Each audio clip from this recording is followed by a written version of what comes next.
What have you learned? Um, I was contemplating one of your tweets about language and Okay. thinking with words and language. Um, Can you and read it out to folks? Give me 1 second. I think you might have had more than one, but let me find. Thinking in language will vastly limit your thinking. Okay. Thinking in language will vastly limit your thinking. True. Okay. What was the other one? Uh,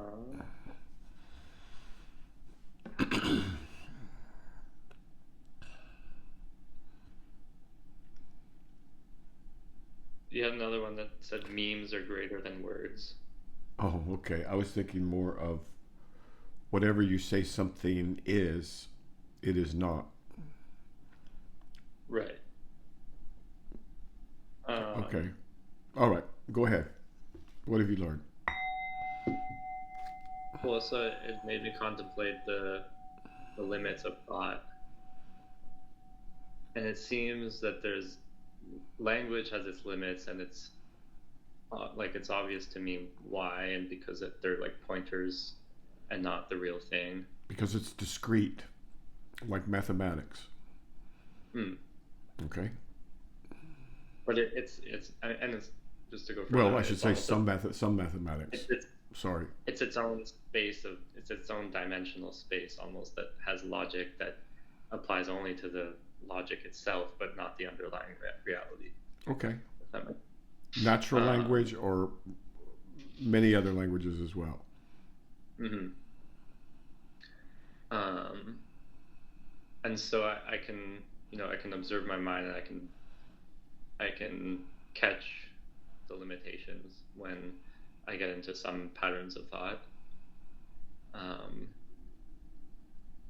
like I don't know. So for example, like if something's not going my way, and I think, oh, like I start thinking about it, and like maybe say some like think about like, oh, like if this goes on and something like that, or if I think about it when it's not happening later, and I'm thinking back on it, like I can't believe that was happening. It's like that's limiting because it's not happening in that present moment, but the language is making it feel as if it's still happening. Oh, okay. The deleterious effects of language recreating. Deleterious. Well, I mean the not helpful aspects of language, recreating something in the Right. present that doesn't exist. That's very common. That's not what I meant, but that's Right. very common. Okay. Um, So you relive a what? trauma in the present because, but is that language? Well, that's where I was getting to, and Okay. and that so I can take language out, but then there's still this abstract thought that kind of does the same thing. Not it's not quite, but there might be a sound that reminds me of something, and the feeling comes up, and Or a visual image.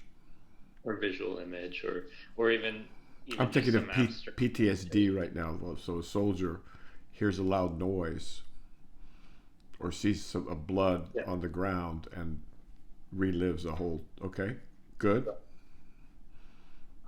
So I guess what did you mean you said when you were talking about the limits of language? Well, language is finite.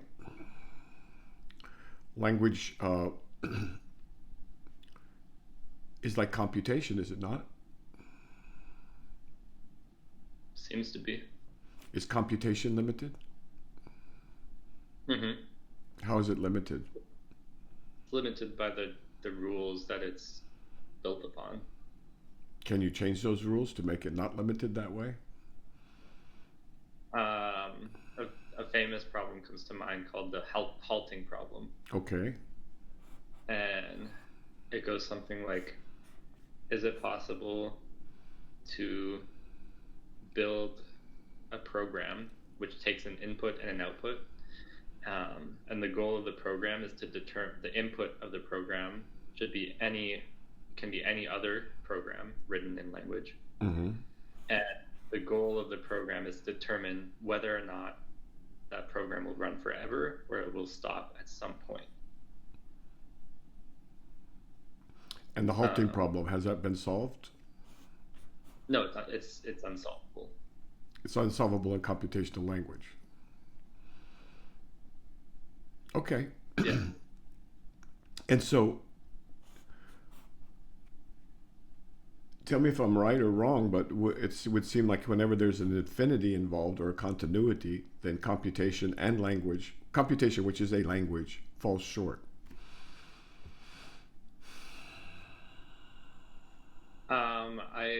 My mathematics knowledge isn't. Well, let's just say, let's just say I we remember. wanted to, let's say we wanted to calculate pi as far as we could. Pi, you know, the that little thing that we learned in geometry in third grade, or I mean seventh grade, whatever. Pi, Yeah. r squared, right? Let's say we wanted to calculate pi as far as we could. Mhm. What would happen to the computers? I mean, it could just do it and keep running forever. Yeah, it would have to take the whole universe. It would use up the whole universe to get the energy and the compute to do that, right? And even then, it wouldn't get to the end. But does pi exist in reality? All right, let's not get too abstract. Okay, so there are gross limits to language. There are gross problems with language, and it doesn't matter whether you're speaking English, Portuguese, Japanese, or computer language. Right? Is that fair? Yeah. Okay. That's kind of what I meant. Languages are limited inherently. Mm-hmm.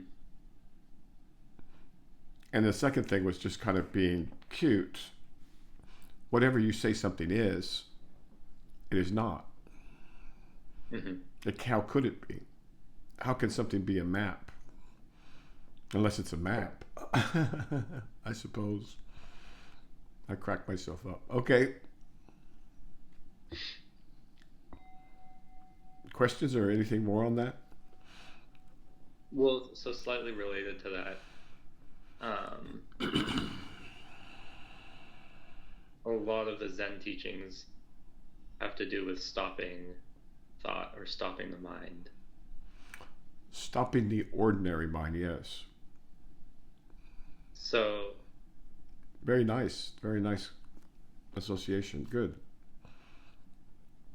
so I guess my first understanding of that was like it's stopping that train of thought, that internal dialogue, which it reminds me of that the Carlos Castaneda Don Juan saying of stopping the world as well. It's an important first step. So stopping the internal dialogue. So I feel like I can more or less do that, or at least I can see the space between the dialogue. But then there's still these abstract thoughts and sensations or conditioning. Okay, so the formula, which is the same whether you look at the Toltec, whether you look at the Christian, Buddhist, Hindu, it doesn't matter. Across all epochs, the formula is stopping and seeing. Mm. So you can stop it, but now you have to see. But in order to see, you have to drop your biased and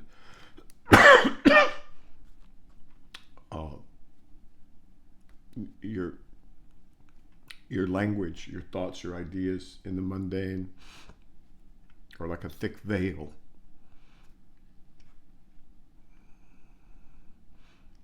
And so you got to get rid of that.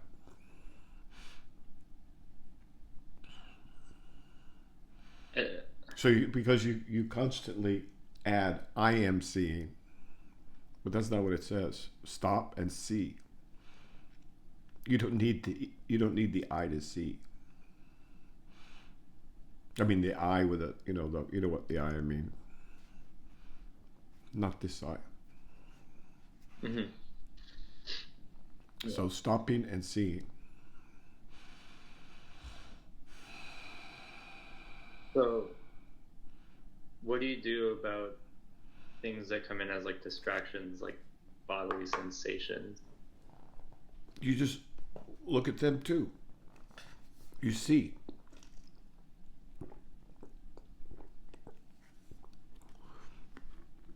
People are always inserting themselves into their meditations or their contemplations.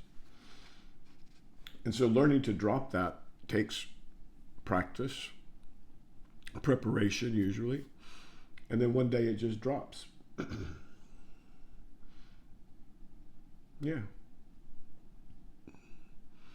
And then when you see without the eye, there is these thick Coke bottle glasses that are distorting your view, then you can keep going.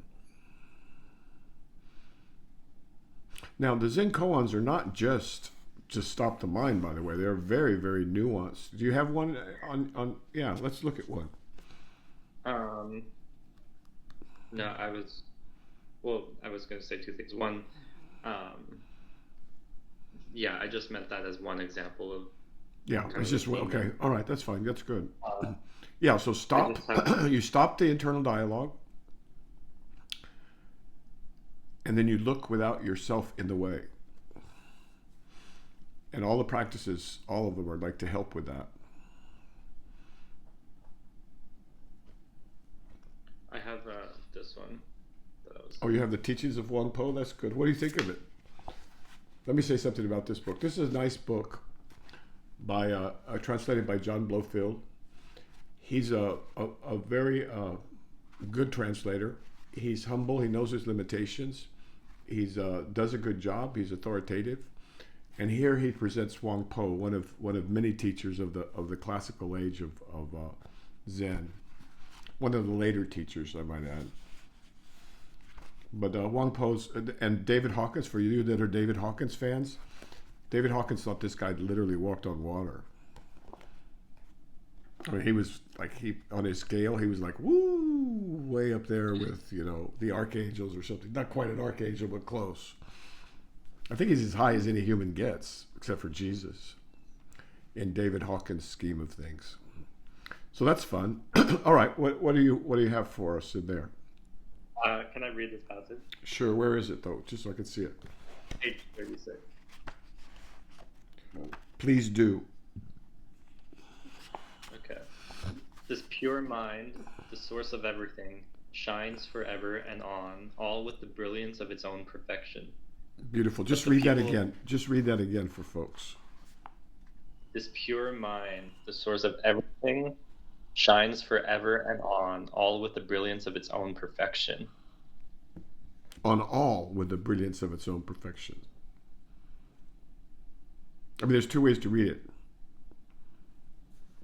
This pure mind, the source of everything, shines forever and on all with the brilliance of its own perfection. Right. Okay. Keep going. But the people of the world do not awake to it, regarding only that which sees, hears, feels, and knows as mind. Blinded by their own sight, hearing, feeling, and knowing, they do not perceive the spiritual brilliance of the source substance. Mm-hmm. If they would only eliminate all conceptual thought in a flash, that source substance would manifest itself like the sun, ascending through the void and illuminating the whole universe without hindrance or bounds.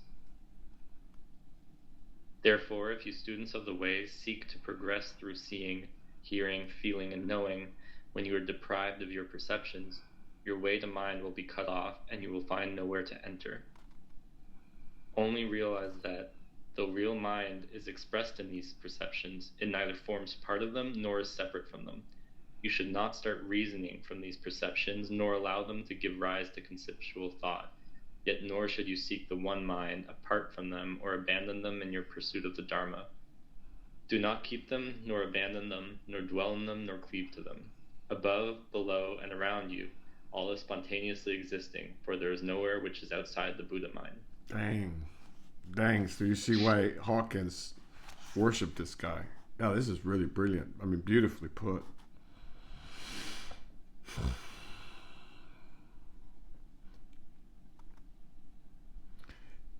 The source substance would manifest itself like the sun ascending through the void or emptiness or whatever, suchness, thusness, and illuminating the whole universe without hindrance or bounds. I was trying to describe that to someone recently.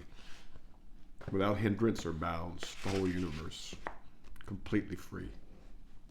Okay, that's a very nice passage. Would you like to make a comment or a question or anything? Yeah. So Okay. it says if they would only eliminate all conceptual thought in a flash. Yeah, that's what happens with when the koan hits you right, or when the teacher hits you pow at the right time, or a crow flies by, or a rooster crows, boom, and all the things, it Yeah. just drops to the prepared mind. Chance favors the prepared mind. Or you could do it gradually with the Avatamsaka. But what's the question? I'm sorry, I got carried away. Mm. Um,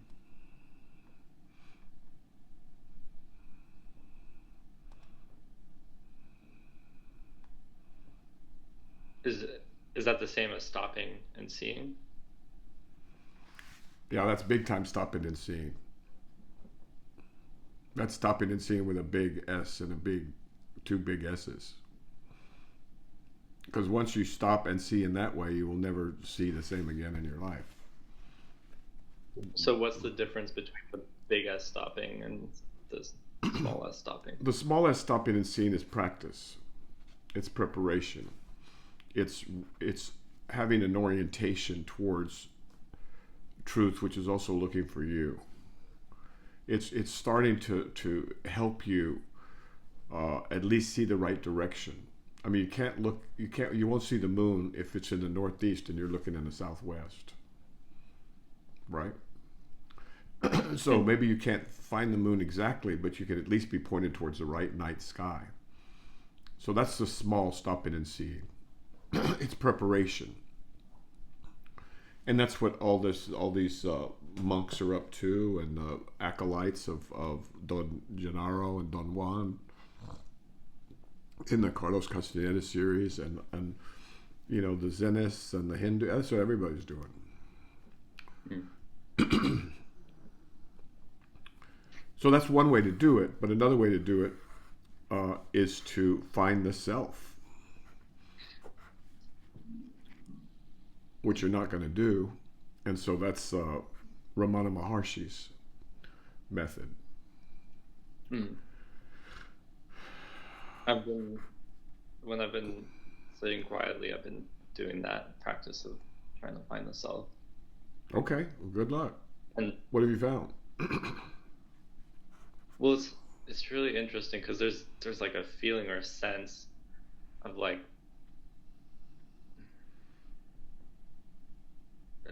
I don't know how to explain. I guess I think back and I like memories come up of like There's an sitting on the bus as experience. There's an experience. Any experience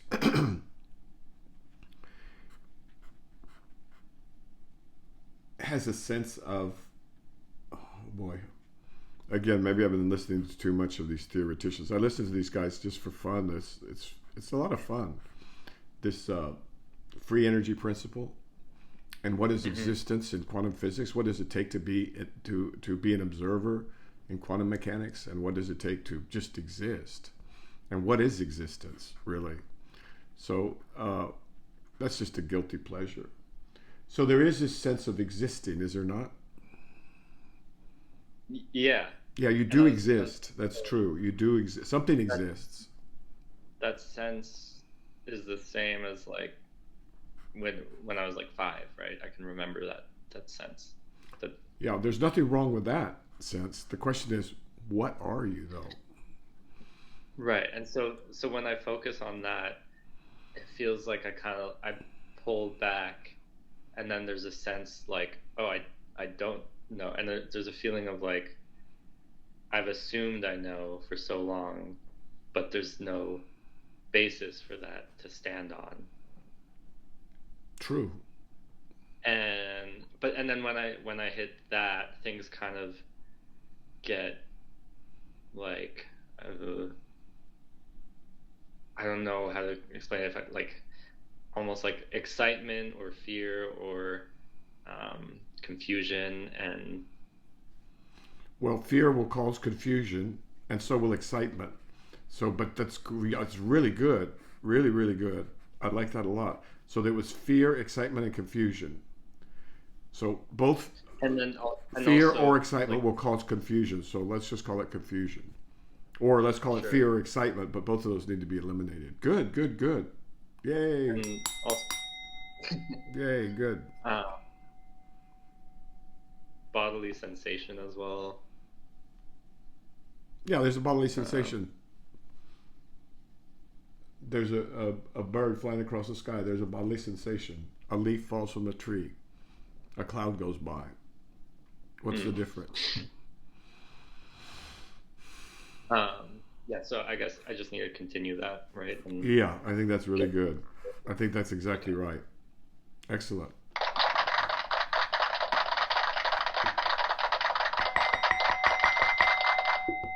That's the way. Yeah, keep going. Excellent. Okay. That is the struggle. That is the quest. And that orientation is the one you need. And if you keep at it, then eventually the walls come tumbling down. And then what do you do when the walls come tumbling down? Whatever you want. The universe is yours. Something along those lines. Don't worry about that one. No one would. I mean, phew, that's not. You'll see. Mm. Is there anything else to do about the fear of it other than just continuing and it'll You got to pass? face. You got to like say, hey, I've been reading a book. I finished it. It was very quick. Bronze Age pervert. Bronze Age pervert. And what he does is he presents classical man in a kind of in an idealized form, and his relationship to the gods, and his relationship to himself, and his way of relating to the world. And he creates this archetype of this man who really, really lives his life, his Damien, let's say. And he couches it in all kinds of things What? that make it entertaining. But the point is the attitude. No one can do this for you. Ultimately, it is you and truth. Mm. I'm here to just like point little arrows this way or that, and give applause and encouragement, I suppose, and say when you're going in the wrong direction or whatever, right? Hmm. So what I'm applauding is that you taking the initiative and doing it yourself. That's the only way. So anyway, in this book, these guys were warriors, right? Because they didn't have science, they didn't have dharma in the same way. Well, they did have dharma, and dharma is the same thing. So science, dharma, art, or battle. But what he focuses on is battle. And so each man fights his own battles, whether it's in against the limits of science, the limits of art, or the limits of the opposing army. At any rate, that's the part that I'm happy to see, because that's the I only see. way it happens. It doesn't happen through anybody else. If it happens through somebody else, it's fraudulent, probably. Yeah, I'd say it's fraudulent. Now, people can help you, like if you have, you know, but ultimately, it's up to you. Okay. Hmm.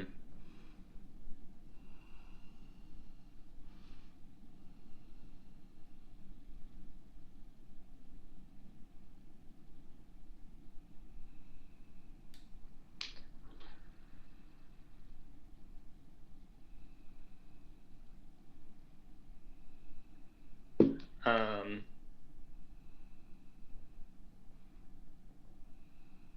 I had a dream last night. Uh oh. Uh, Go ahead. there wasn't much detail. I think it's pretty straightforward, but it's also I don't know. I want to talk about it.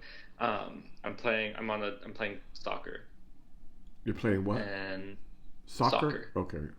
Phew, I thought you said stalker. Woof. Okay, keep going. I used to play soccer as a kid, but I don't anymore. But anyways, I'm on the field and I'm like I have the ball and I'm going through everybody and I keep trying to score. Um, and I'm like, getting past the defenders and um, running really fast to get by them and almost like getting stopped, but I get by them and running all the way down the pitch. And then I shoot and I miss, and then I keep, but then they have the ball and I run back and I get the ball and then I'm getting by everybody again, but I can't score, I can't finish. Excellent. Do you give up? No, Good. the That's dream, it. the That's dream it. That's exactly how ends you wake story. up.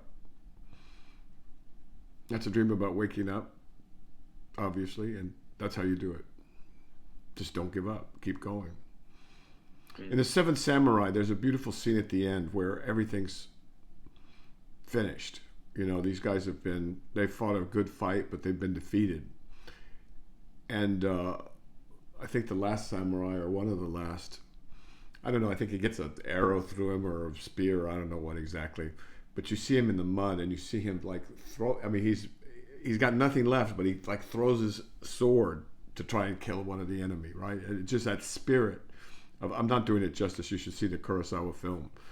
But that mm, spirit of giving it all you've got and then some and keep going, that's the spirit that God smiles on. So okay. courage and perseverance and belief in yourself, those are the things. Hmm. But not so much in the self, but belief that you can do it, because you can. Good God, it's all there. It's already there. It's the war against the small self that the Muslims talk about. Hmm. So yeah, I would say that's what that's about. I don't know. You think it's about something else? You got girl problems? No. Okay. Um, I mean, the only other thing it could be about is like succeeding with work. Yeah, that's no fun. Of course, it can be about both, right? Yeah. Condensation. That's called condensation. The mind does that all the time. Mm. It's a fundamental mechanism of how mind works. I wonder if that's related to what do you computer guys call it when you take out all the extra data and compress it? Compression. Hmm. The mind does condens. We call it condensation. What you call compression. Mm. But we can compress across symbolic themes. Yeah. I mean, that's kind of what neural nets do. Oh, Artificial nets. can you give an I example? think. Well, uh, it's Okay, if neural nets can do that, neural they're nets. much more sophisticated than I thought. So an example is like translation, right? You train these neural nets to just complete the next word, but they've within the network, I think they're they've like it's a graph, right? And it's shaped based on the data that you've given it, Hmm. and then eventually different parts of the graph. So the vision ones are more well studied So than the you language ones. could have data on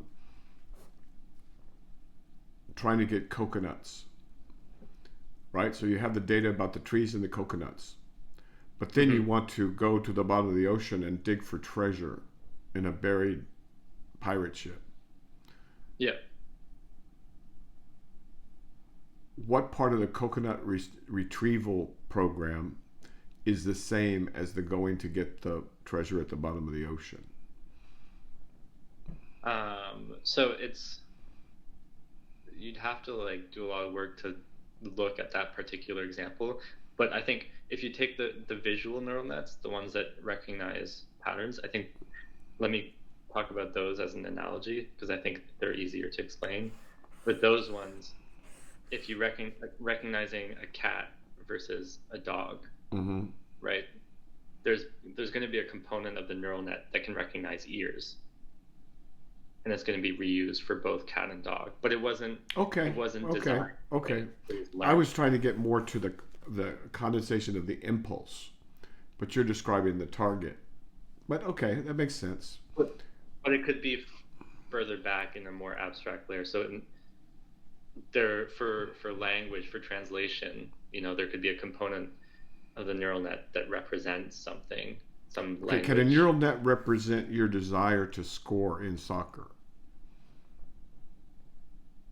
That feeling that you had, I want to score, I'm trying to score, I'm coming downfield, I need to score. That desire. Not the first person That's perspective of it. well, but okay, but then I want to know. You could describe it the same way a book could. Yeah, that's not the same stuff. And also remember that what was the tweet? How did we start? A language is not is never the thing, Mm-hmm. right? If you say what something is, that's not it. But what I'm trying to get to is there's the same heart, and that's what you need in this work. Heart, the same heart that makes a soccer champion is the same heart that makes someone wake up or allows someone to wake up deep down inside in a very mysterious way. So we're given human hearts to struggle for truth, for love, for victory, for whatever, glory, as the Bronze Age guys talks about. But that's the heart. And so I'm wondering, I don't think computers can represent that.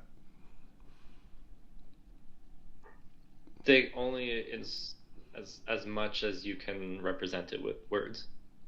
All right, and we can't represent it with words, but you know the feeling I'm talking about. Mm-hmm. But you can use words to invoke that feeling. In a human who's already felt it. Yeah.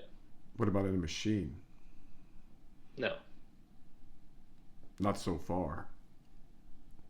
Not We're so toast far. if a machine ever decides to go for glory. All right. Questions or something? Oh, do you want to do more with the koan? Or no? So you just read that beautiful passage, right? Okay. What do you want to say about? Say anything more about that?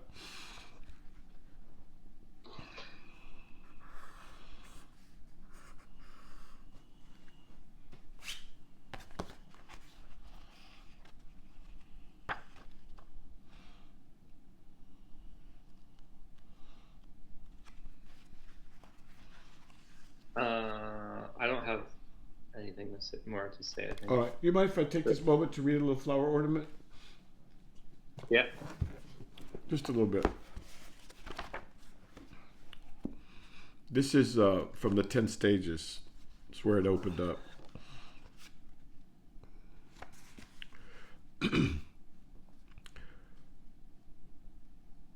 Okay, this is flower ornament scripture, the Avatamsaka Sutra, translated by Thomas Clary into English in the 20th century, translated into Chinese in the 7th century, and written in the Bhutanese cultural sphere somewhere around the 1st and 2nd centuries.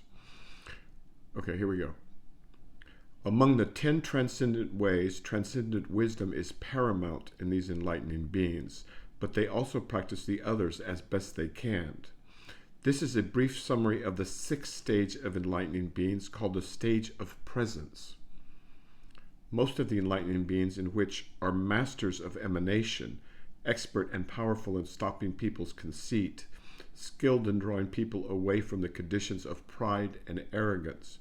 They cannot be distracted by the interrogations of all listeners. They are skilled in introducing beings into interdependent origination. Whatever actions they undertake, whether by giving or by kind speech or by beneficial action or by cooperation, all is never apart from the thoughts of the Buddha, the teachings, the community. enlightening beings, the practice of enlightening beings, the transcendent ways, the stages, the powers, expertise, and unique qualities of Buddhas, including omniscience, complete in all respects. Why? To become the best of beings, unexcelled leaders and guides, ultimately omniscient refugees. Those who seek to be thus undertake the appropriate effort by which exertion they instantly attain look at it as those who seek to be thus undertake the appropriate effort by which exertion they instantly attain 1,000,000,000,000,000,000 concentrations, see 100 trillion Buddhas, and recognize their power, shake 100 trillion worlds, go to 100 trillion lands, illumine 100 trillion worlds, mature 100 trillion beings, remain for 100 trillion eons, penetrate 100 trillion eons, past, present, and future, contemplate 100 trillion doctrines, and manifest 100 trillion bodies, each body manifesting the company of 100 trillion enlightening beings. And it goes on. Just a little taste. Thank you. Okay, let's go on.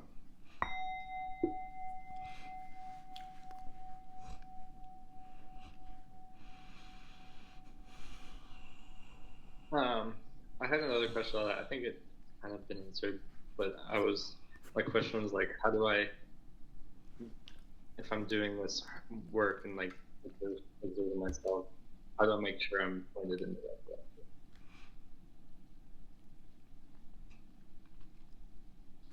You ask, and be more specific. That's one way. I mean, there's other ways, but that seems reasonable right now. Right. I was gonna say, like, you alluded to this earlier when you said like your role is to, point me in the right direction sometimes. Right. So that in your dream, you wanted to score. Mm-hmm. And you fought your way down whatever the words are you guys use for getting down the field against odds and obstacles. Mm-hmm. And you were just about to score, but you couldn't score yet. That attitude of wanting to score above all else in your dream, that's the attitude. Mm-hmm. And if you keep going, what will happen is you'll start dreaming about Dharma. And your brain won't disguise it for you. Mm. And you'll say, hey, this is what I'm about. I'm a man who seeks truth. That's what I am. I'm a man or a woman, but a full, complete human being God created. Mm-hmm. with a heart, with courage, and with drive. And you say, this is what I want for myself. This has nothing to do with anybody else or any books or anything like that. It has to do with a man or a woman going after truth. So that mentality, that attitude, that's the key. But it's got to come from you. Yeah. The other area that comes to mind is with like, work, like like career work. All right. Just because it seems, especially right now, it seems like, for context, I'm a software engineer working in AI, and okay, it's just such a crazy space, and people are, are all over the place, and it's hard to figure out what to focus on. I think everybody's having that problem. Yeah. So, so you have to decide what matters to you. Do you want to be useful to humanity or not useful? Do you want to, like, parasitize the commons? Do you want to, like, take as much as you can for yourself and to hell with everybody else? Or do you want to contribute to something that's good for the common weal, good for everybody? So that's one way to sort it out. Yeah. But it's a confusing time for folks because they think that somehow or another the world is going to change, and it's not going to. It's going to evolve radically. That's true. But it'll still be here, and we'll still be us, little monkeys, afraid of the dark, up to all kinds of mischief, you know? So, you know, there's nothing to be afraid of in this cosmos. Mm. And so that's one of the reasons, I think, to get your priorities straight, and one of the reasons you want to know whether it's fear or excitement that's blocking you, because both of those will block you. Mm-hmm. But in terms of I mean, the goal, to me, that makes perfect sense for a man or a woman to want to know who they are, what they are, where they come from, and where they're going. Mm. It's also interesting. It reminds me before I learned anything about Dharma, I mean, like, you know, esoteric stuff. Mm-hmm. What got me into it was I heard about lucid dreaming, and I figured out how to do that, and it felt very similar. Like, it's kind of, Well, you're looking for you're looking for truth, or you know, you're looking for the truth. right. This is something that's been with humanity since the beginning. This is not something strange and weird and esoteric or anything like that. This has been with humanity since the beginning of time. Now, so has making money and making war, right? So, you know, but people make these choices. And so, just like, so it's not going to go anywhere. This is part of who we are, what we are. And this is what makes us different than animals, presumptively. And so, I don't know what possessed me to say that, but how did I get off on that, I wonder?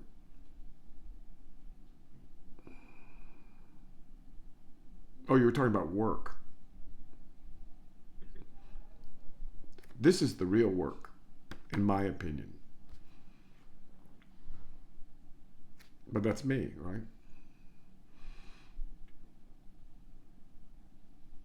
I mean, when I look back on my life, well, there were all kinds of different jobs and things that I did or whatever. Not one of them amounts to a hill of, as they say in Texas, a hill of beans, right? in and of themselves, right? But only insofar as they contributed to growth and to learning and to insight. Okay, that's helpful. All right, good. Anything else before we stop today? One more thing about there's one thing I noticed, like when I'm sitting, sometimes there's like pleasurable feelings that come up, but then it feels like I have an aversion to them. Oh, why? I don't know. Well, find out, or find out by sitting through them. Hmm. But is that like a common thing? No, I'm not going to say that's Okay. common. Let it wash over you. Let it watch it. Just watch it come, watch it go, right? But it's better than some other feeling, I guess, or I don't know. It's the same. It's the same as any other Mm-hmm. feeling, or you know, sensation or whatever. But frankly, the end of it all is bliss. So, but it's not an excited bliss. It's like some kind of other bliss, a peaceful bliss. Mm-hmm. And then you keep going from that. So there'll be all kinds of spills and chills and adventures and thrills and all kinds of stuff on this road if you're on it sincerely. But just watch them come and go. Makes Right? sense. Yeah. Okay, sir? Okay. One thing I gotta say, man, that the streams of information, man, are so contaminated. They are toxic. Mm. And you know, we predicted this, that you know there's going to come to a head, and we're not going to be able to figure out what's going on. And so we're there. Hmm. The only one I have sanitized still is YouTube. Yeah, but it's sanitized. It's not going Well, to tell you what's going on either. no. So you just don't know what's going on. That's all. Yeah, I mean, I go on X. Now I you don't can use learn that from one. X. You can learn. I mean, if you have individual relationships on there, that's a place where you can, you know, and people you can trust. you could still have some idea of what's going on. But without that, if you're just relying on news feeds, those things are so contaminated by bots and AIs, and it's like the Star Wars bar, But in without the funny looking heads, all kinds of weird people doing all kinds of. Have you seen that on TikTok? Apparently, there's these bots doing completely fake things about Trump and divorce and diapers and it's just nuts. So guard your mind. Guard your mind, sir. Thank you. Hasta luego. Take care. Bye.